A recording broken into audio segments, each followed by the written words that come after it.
This is Jamie Drummond for Good Food Revolution. We are joined this month by the wonderful, amazing Jill Bucaro, who is joining us from where in the States are you today?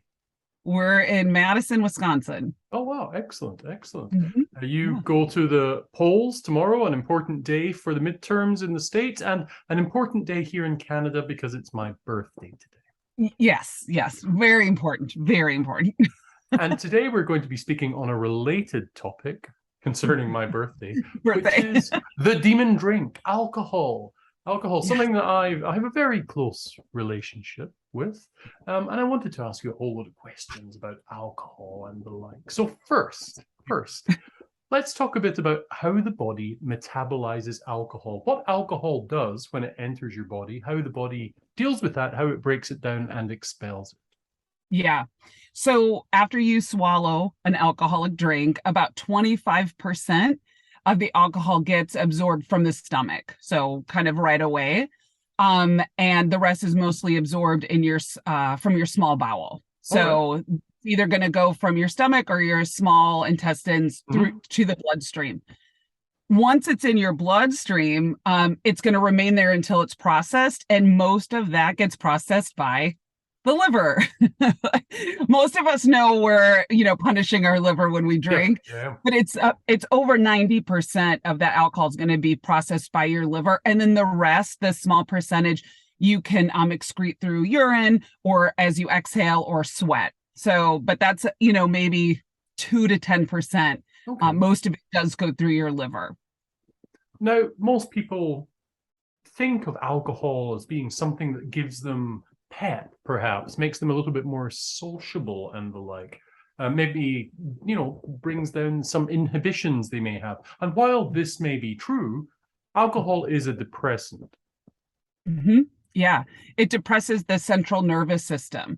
So it affects your brain's natural levels of neurotransmitters like serotonin and dopamine, which are Yeah. your feel-good neurotransmitters. So initially, it can totally feel like a stimulant, but the more you consume, the more depressant effects you'll feel. And this is something that's not really an issue if you drink one night. You can Yeah. recover. So you'll deplete your neurotransmitters and then you can recover.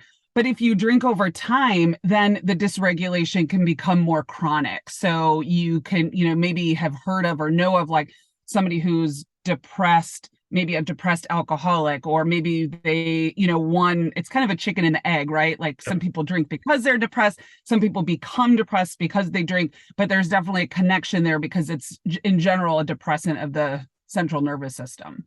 Right. Now, different countries, different regions, different bodies have different recommended amounts of alcohol that one should consume over the course of a week. Where do they get these numbers from? Because they seem to be vastly different, whether you're looking at what they're showing in the UK, in France, in the States, in Canada. They're all across the board. Like they're Yeah. all different.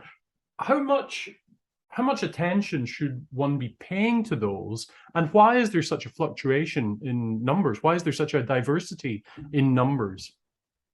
So the diversity is really interesting. I think they look at a few different things, Mm-hmm. and there is a big difference between guidelines for, being intoxicated, being able to drive legally, Yeah. impairment for different functions and machinery versus like what's best for your body. Mm-hmm. So I'm not sure, specific government to government, some of them take into consideration maybe all of those things. I think, in a lot of countries, at least here, it's like the legal limit for driving is the big one. Most people would know that, like, I can't drive if I've had X amount of drinks, Yeah. Yeah. but there, that's as with most things, with regards to your health, by the time you show symptoms and signs, your body's been compensating for a long time. Right. So Right. by the time you're impaired, to drive a vehicle or operate machinery, it's your body's been doing its best to keep up. But yeah, I think most of them go with some sort of impairment as far as like what's good for like, society or your community, right? So it would be something that's associated with a danger, and lowered, reflexes and things like that.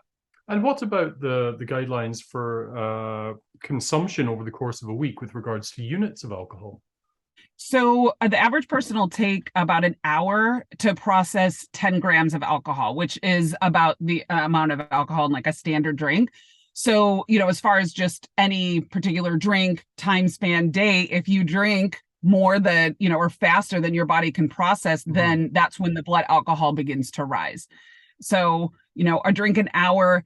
And, that depends on so many things, like how quickly you absorb or how you process alcohol depends on so many different things. So, the concentration of alcohol in the particular drink, beer and wine and a double shot and this, mixed drink are also different. Whether the drink is carbonated can have an impact. Champagne, for example, is absorbed more quickly than something without bubbles. Whether your stomach is full or empty, your size, your weight, are you hydrated? And then genetics, there's specific enzymes needed to break down alcohol, and some people do not have them or don't have them in, quantity well enough. So you might see people that, can't handle their alcohol and they get maybe like a red face or they get impaired right away or, red eyes. They just don't have the enzymes needed to break it down. So there's so much that goes into it. I think those limits are really kind of, I assume they're difficult to put into place because you and I are probably very different with, how we metabolize alcohol. So I think they do their best to kind of do an average and then probably go below that, right? Like, so, at the minimum, a small female, for example, can have this. So let's set it here, because if we set the limits for somebody, a 250-pound male, that's not gonna do good for me. Yeah. Right. So yeah, but it's interesting how they put those into place and how they vary. And I don't even know to what extent they all do vary. Now, I've always thought it would be better if I did consume a little bit less alcohol. And I do find looking at those guidelines for Canada quite frightening because, every time I read those, I'm kind of like, and yet it doesn't, the amount of wine and beer that I consume doesn't have that much of a immediate impact upon my well-being, my social skills, all of that sort of stuff, my relationships. But there's been a lot of research being done now into the long-term effects of consuming perhaps more than one should. And one of the ones that pops up quite often that I get quite scared of is the connection between various types of cancers and drinking too much. I mean, what I can speak to, in general is that, the alcohol is a toxin. And so, going through your liver to, have to process those toxins, kind of like anything else, if your body can't keep up with, excreting and processing what you're putting into it, then there's a buildup or, cells might be abnormal or they might be affected and impacted by toxins. Same thing as they would be like heavy metals or, environmental toxins. So that would be my general feeling on it, is that, the connection there would be just a buildup over time where your body wouldn't be able to process it enough. And, alcohol is one of many things that our liver is dealing with on a daily basis in most people's day-to-day lives. I mean, we have air pollution, environmental pollution, plastics, pesticides in our food, chemicals. I mean, you name it. The liver is busy. So now we're just adding one more, toxin in the form of alcohol. So that would be, my knowledge of that topic. Now, you've always been a great proponent of liver support. Yeah. So there's foods that can help your liver, and then there's supplements and like herbs. So foods that are generally great for your liver are citrus fruits, so grapefruit and lemon specifically. Leafy greens are great, the kales, the shards, garlic, beets, apples, and healthy fats. So like avocados, coconut, things like that. Those are great things to incorporate into your daily diet just to help your liver do its job and be happy. And then some herbs and supplements that help are things like milk thistle. Most people have heard of that. Turmeric is great, garlic, licorice, dandelion, and artichoke. And those can, come in powdered or, liquid capsules. So those are really great to take. you want to be careful with supporting the liver versus detoxing the liver. And that would be my one word of caution, is like a lot of these like liver flushes and liver detoxes, they're so harsh. I mean, they're really kind of forcing the liver to do something that it's not maybe prepared to do. Yeah. But a lot of what I just mentioned, especially the foods, it's really, you want to give the liver the food that it needs to do its job, because it knows what to do, right? So it's better to do that. So if you do a liver support and you feel really tired, or you feel real grumpy, or you have a headache, things like that, or you get skin issues, that is an indication that you're going too fast. Like you're asking the liver to perform more than it's comfortable doing. So back off, and then really hydration. Most of us are dehydrated chronically, unfortunately. So water is just something, you can take in every day, all day. For the liver, especially first thing in the morning, a glass of water, like as much as you can take, but like 16 to 20 ounces is awesome, because the liver's been kind of cleaning house all night. So that gives it a good opportunity to kind of flush. Yeah. Interesting. Now, something that I'm sort of in touch with every single day is the whole sober recovery movement. My wife actually celebrated her 12th year sober yesterday. Ironic, oh my gosh! Ironic, it's the day before my birthday. Yes, it's but I'm not sure. Thank you. Well, it's her. It's all her. It's interesting. I've been reading quite a lot about this sober curious movement, whether it's in the UK, within Canada, within the States, and I find it fascinating that there appears to be quite a large quotient of this younger generation who are foregoing alcohol for many reasons. One being it's too damn expensive. But I wondered if that was a thing in the States, or something you were aware of. Yeah, well, I think it stemmed out of dry January, or at least in some instances, it kind of stemmed out of dry January with, which just means a lot of people are going dry in January. It's a good time after the holidays, right? It's a reset. My husband was in craft beer for a long time, and they did dry January too. And all the bars and all the stores, like they just kind of knew a lot of people were going to do that. So there wasn't an expectation to do tastings and all that stuff. I think this kind of stemmed out of that. So I think there's a couple of reasons for it. One is that if you do dry January, you're like, wow, I feel pretty good. So I might want to continue this. And the other one is that, there's tens of millions of people, at least in the United States and probably around the world, that are impacted negatively by alcohol. They struggle in some instance. About 95,000 people in the US die each year from alcohol-related causes. So I think that I love it, just because it seems to me that people are getting out ahead of a potential problem. Because normally we think of like being sober as like having come from a problem, right? It was an addiction. There was like something negative, and now we've become sober. And I think this is changing that definition a little bit, just to get out in front of it. Like, why do we have to fall off the cliff before we get help? Like, why don't we just not jump off the cliff? So personally, I love it, because I think it's like, that's how I feel about health too. Like, why wait for the diagnosis and then get help? Like, what if there's things we could do to prevent getting that diagnosis or getting that illness? So those are kind of my thoughts on that. And it's just going to be interesting to see, how far it goes, how long people do it, and if it has any impact then on those stats in the long term, as far as like, addiction and accidents and deaths and things like that.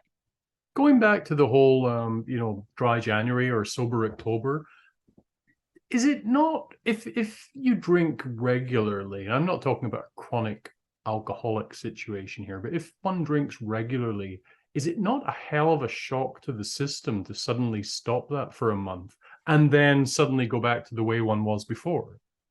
It could be. I guess it depends on, if you slide into it or just, stop. The stopping, if it's just a regular, you're kind of like maybe a drink or two a day or something like that.